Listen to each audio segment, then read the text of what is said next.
Dear students, आज हम बात करेंगे स्टीम कंडेंसर की, उसका फंक्शन के बारे में और उसके ऑब्जेक्टिव के बारे में। स्टीम कंडेंसर का स्टीम पावर प्लांट में क्या रोल रहता है उसके बारे में आज हम डिस्कस करेंगे।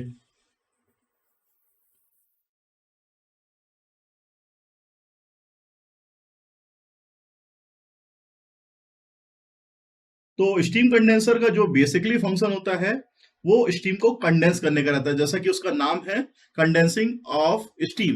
तो जो भी स्टीम टरबाइन से एक्सपांसन होने के बाद निकल के आ रही है उसको हम स्टीम को कंडेंस कर रहे हैं कंडेंसर यूनिट में।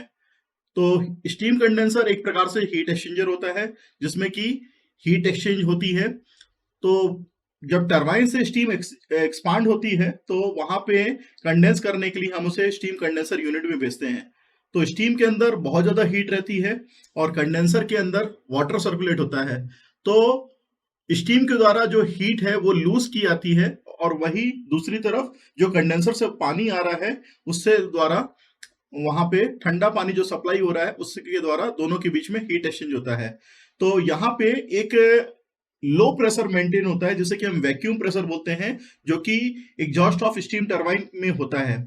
तो इस तरीके से हम देखते हैं कि यहाँ पे जैसे ही स्टीम एग्जॉस्ट हो रही है, यानी कि वो लिक्विड फॉर्म में चेंज हो रही है कंडेंसिंग होने के बाद स्टीम कंडेंसर यूनिट में, तो वो वापस से उसका पानी जो लिक्विड फॉर्म में बन रहा है, कंडेंसिंग वाटर जो बन रहा है, उसको फिर से रीसर्कुलेट किया जाता है, रीयूज किया जाता है। तो एक क्लोज साइकिल पावर प्लांट का इस्तेमाल किया जाता है जो कि कार्नोट साइकिल पे बेस होती है और जिसकी इफिशिएंसी हाईएस्ट और लोएस्ट टेम्परेचर पे बेस होती है।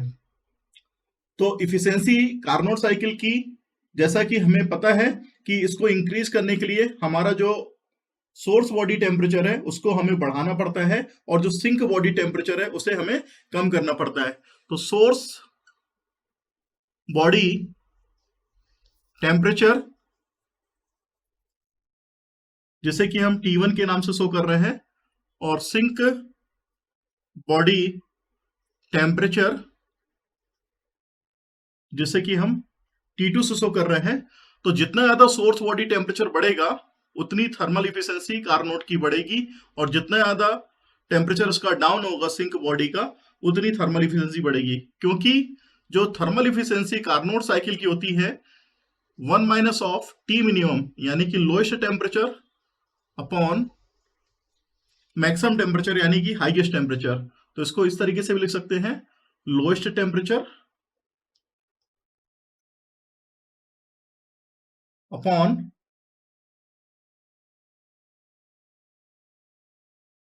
Highest temperature. Also Carnot cycle efficiency यहाँ पे हम इस तरीके से भी लिख सकते हैं, T2 जो कि लोएस्ट टेम्परेचर है और T1 जो कि हाईएस्ट टेम्परेचर है।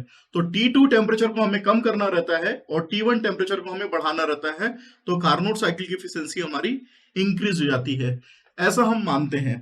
तो जिस टेम्परेचर पे हीट रिजेक्टेड हो रही है उसे हम लोएस्ट टेम्परेचर बोलते हैं, यानी कि जब वहां पे हीट कंडेंस हो रही है तो वहां पे लोएस्ट टेम्परेचर आ रहा है, और जब वाटर सप्लाई किया जा रहा है हाईएस्ट टेम्परेचर पे तो उसे हम हाईएस्ट टेम्परेचर बोल रहे हैं।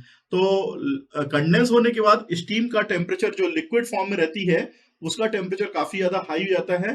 तो इससे बहुत फायदा मिलता है, वो अबव द एटमॉस्फेरिक प्रेशर रहता है, और उस प्रेशर पे यदि हम सप्लाई करते हैं लिक्विड स्टीम को, यानी लिक्विड वाटर को सप्लाई करते हैं जो कि कंडेंस हो चुकी है, तो उससे हमें थर्मल इफिशिएंसी में बेनिफिट मिलता है, क्योंकि हमें एक्स्ट्रा हीट सप्लाई नहीं करनी पड़ती है बॉयलर को स्टीम बनाने के लिए।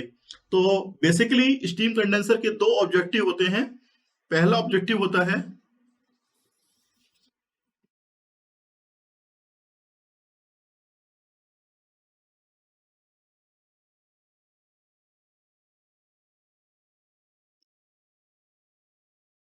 पहला ऑब्जेक्टिव है मेंटेन लो प्रेशर।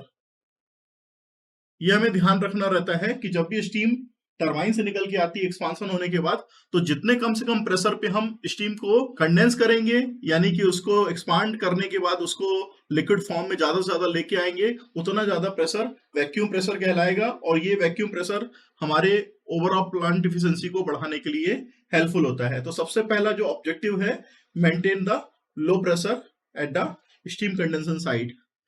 दूसरा जो ऑब्जेक्टिव है जो बहुत मेन इंपॉर्टेंट है, सप्लाई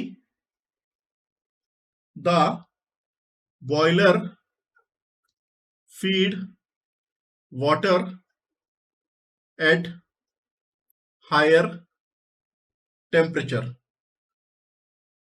आफ्टर द कंडेंसेशन। जब जैसी हीट एक्सचेंज होती है दो फ्लूइड के बीच में, एक स्टीम दूसरा कोल्ड वाटर, जो कि कूलिंग टावर से सप्लाई किया जा रहा है स्टीम कंडेंसर की तरफ। तो स्टीम कंडेंसर में जब वाटर आता है तो स्टीम से अपनी हीट को ले लेता है। उसके बाद जैसे ही हीट एक्सचेंज होती है दोनों फ्लूइड के बीच में, तो वहां पे जो वाटर है ठंडा पानी गर्म पानी में बदल जाता है, और उस गर्म पानी को फिर हम बॉयलर में सप्लाई करते हैं एज अ फीड वाटर के रूप में। और जिसके कारण से कि हमें कम से कम हीट की रिक्वायरमेंट होती है बॉयलर यूनिट में, और हमारी थर्मल इफिशिएंसी बढ़ जाती है। तो ये दो ऑब्जेक्टिव हमने स्टीम कंडेंसर के देखे।